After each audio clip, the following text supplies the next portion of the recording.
고지혈증과 갱년기 과연 무슨 관계가 있는가?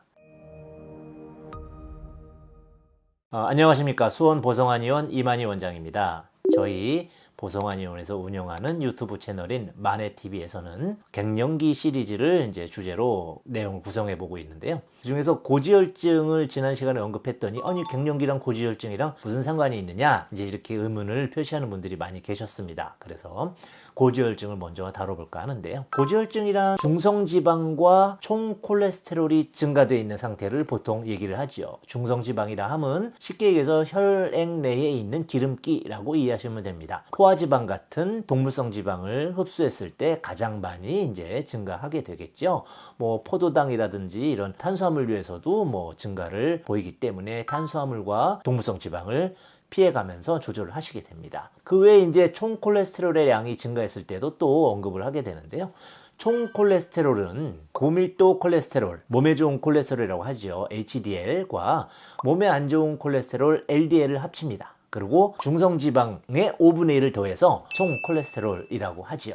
그 두 가지 수치가 높을 때 주로 이제 고지혈증이라고 하고, 어느 분은 중성지방만 높고 어떤 분들은 이제 고밀도 콜레스테롤과 저밀도 콜레스테롤 양이 동시에 높아서 총 콜레스테롤 양의 감소를 이제 도모해야 되는 분들도 있습니다. 그 중에서 저밀도 콜레스테롤 왜 나쁜 콜레스테롤이라 하냐 하면 사실 나쁜 콜레스테롤은 아닙니다. 콜레스테롤이라는 말 자체가 왜 중요하게 여겨지냐면 우리 사람 몸에는 대부분 다 이게 세포로 이루어져 있잖아요. 그 세포를 구성하고 있는 세포벽이 모두 콜레스테롤입니다. 그렇기 때문에 성장을 하던 새로운 것이 죽고 새로운 세포로 새로운 것을 교체를 하던 세포 재건을 하던 피로 대사를 하던 간에 세포를 만들어내야 되는데 그럴 때 콜레스테롤은 당연히 필요한 것이죠. 콜레스테롤이 공급되어야 된 지옥으로 갈 때 끌고 가는 것들이 LDL 콜레스테롤이고요. 또 간으로 끌고 들어오는 것이 HDL, 고밀도 콜레스테롤입니다. 그래서 혈관 속에 콜레스테롤이 많이 껴서 기름진 타일이 들러붙은 것 같은 몰타르를 칠한 것 같은 상태가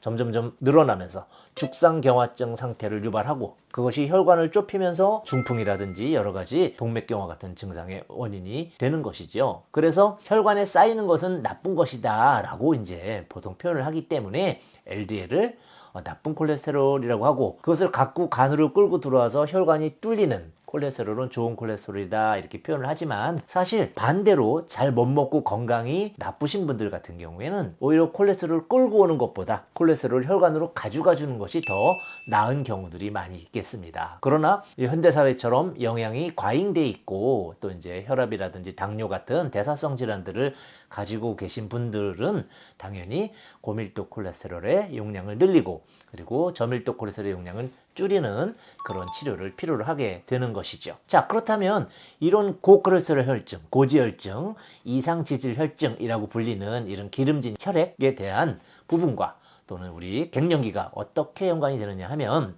이해하기 쉽게 설명을 해드리도록 하겠습니다.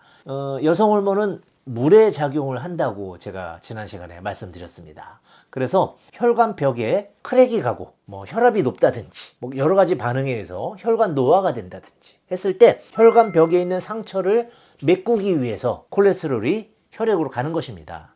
그렇기 때문에 LDL이 좋은 역할을 하는 것이죠. 그 LDL이 가서 혈관벽의 상처를 크랙을 메꿔주는 역할을 하게 됩니다. 저희가 오래된 아파트들 벽이 갈라지면 회를 바르죠. 회벽을 이렇게 칠해서 하얗게 칠하고 그 다음에 그 위에다가 색칠을 다시 하는 것처럼 갈라진 틈을 메꾸기 위해서 이제 콜레스테롤이 사용될 수 있는데요. 그 콜레스테롤 사용되는 부분이 부족해지는 것이죠. 그래서 호르몬이 부족해짐으로써 혈관벽의 건조와 노화, 물이 부족해지기 때문에 불이 늘어나기 때문에 갈라짐이 더 많이 생성되고 그런 것이 혈관 내벽에 손상을 주게 됩니다. 그리고 또 콜레스테롤의 생성에 나쁜 영향을 주게 됩니다. 잘 생성을 안 하게 되는 것이죠. 결국은 그런 혈관벽에 혈관 탄성이 나빠지고 혈관 건강이 나빠지고 혈류순환이 안 좋아지게 되면 LDL이 혈관으로 많이 가죠. 그럼 당연히 LDL 수치가 높아지는 것이죠. 그래서 총 콜레스테롤을 높이는 그런 결과를 유발하기 때문에 결국은 혈관 손상이 많아지는 방증이고요. 그것이 고지혈증이 되는 것입니다. 그래서 그렇다고 해서 고지혈을 치료하기 위해서 여성 호르몬을 공급한다. 이것은 큰 몸에 무리를 주는 것입니다. 여성 호르몬이 주는 이유는 폐경은 그 갱년기 증상인데 임신을 더 이상 유지할 수 없는 몸이 되었다라는 신호를 몸이 받았을 때 이제 임신하면 안 되지. 자, 저쪽에서 임신하기 힘들어하니 우리 이제 생리하지 맙시다. 이런 이제 판단에 의해서 폐경이 이루어지는 것이거든요. 그런데 억지로 여성 호르몬을 투여하게 되면 임신할 수 있는 몸인가? 라고 이제 몸이 착각을 하면서 몸에서 더 이상 수용할 수 없는 부분에 활성화를 가져오게 되고 그 부분에 종양 같은 것이 생기고 그렇게 될 수가 있습니다. 그래서 60대 이후에 여성 호르몬의 사용은 굉장히 조심하셔야 되거든요. 자, 그래서 여성 호르몬을 투여해서 고지혈증을 막을 수는 없습니다만 여성 호르몬이 부족한 시기에 고지혈증이 동반되는 것은 흔히 있는 사실이기 때문에 식이와 운동에 의한 고지혈의 관리가 꼭 갱년기에 필요한 것입니다. 고지혈증이 갑자기 나타나고 복부 비만이 심해지고 했을 때 여성 호르몬과 관련된 부분을 이해하시면서 식이와 운동에 특별히 신경을 써주시면 좋겠습니다. 감사합니다.